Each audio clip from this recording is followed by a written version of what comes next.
this video. So இந்த வீடியோவில் நம்ம என்ன பண்ண போகிறோம் அப்படின்னா ஜஸ்ட் இந்த பாருங்க இந்த இமேஜஸ் இருக்கா. ஸோ இதே மாதிரி ஒவ்வொரு இமேஜஸ்க்கும் பார்த்தோம் அப்படின்னா நம்ம இந்த மாதிரி கொடுத்துட்டே இருப்போமா தனித்தனியாக. பட் இப்படி இல்லாமல் ஒரு டேட்டா பேஸ்லேருந்து வாங்குற மாதிரி ஒரு விஷயம் வந்து நம்ம கோட்லேயே பண்ண போகிறோம். ஓகேவா, இது வந்து ஆல்மோஸ்ட் பார்த்தோம் அப்படின்னா ஒரு டேட்டா பேஸ்லேருந்து வாங்குற மாதிரி தான் இருக்கும். ஸோ இது எப்படி பண்ணுறது அப்படிங்கிறத இந்த வீடியோவில் பார்ப்போம். அண்ட் ஆல்சோ பார்த்தோம் அப்படின்னா நீங்கள் இன்னும் சேனலை சப்ஸ்கிரைப் பண்ணலன்னா சப்ஸ்கிரைப் பண்ணிட்டு அடுத்த வீடியோ பாருங்கள். ஏன்னா இவ்வளோ அட்வான்ஸாக அதுவும் ஆப் டெவலப்மெண்ட்டோட கம்ப்ளீட் பேசிக்ஸ் வந்து யாருமே சொல்லித்தர மாட்டாங்க. அதுவும் இப்போ ட்ரெண்டிங்கில் இருக்கக்கூடிய ரியாக்ட் நேட்டிவ் வச்சு யாருமே சொல்லித்தரல.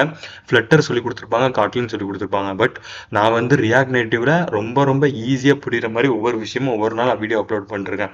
ஓகேவா, அது மட்டும் இல்லாமல் 1K ரீச் ஆனதுக்கப்புறம் எத்திக்கல் ஹேக்கிங்கோட நெட்வொர்க்கிங் கான்செப்ட்டு ஒரு கிராக் பண்ணுறது எப்படி, ஒரு விஷயத்தை கிரியேட் பண்ணுறது அப்படிங்கிற 2 கான்செப்ட்டுமே சொல்லித்தரேன். அதுவும் ஃப்ரீயாக சொல்லித்தரேன்னு சொல்லியிருக்கேன். ஓகேவா, அண்ட் பண்ண முடியாத விஷயங்களை நம்மளோட ஆப்பில் லான்ச் பண்ணுறேன்னு சொல்லியிருக்கேன். ஸோ இந்த மாதிரி ஒரு அட்வான்ஸான நிறைய விஷயங்கள் உங்களுக்கு சொல்லிட்டு இருக்கேன். ஸோ நீங்கள்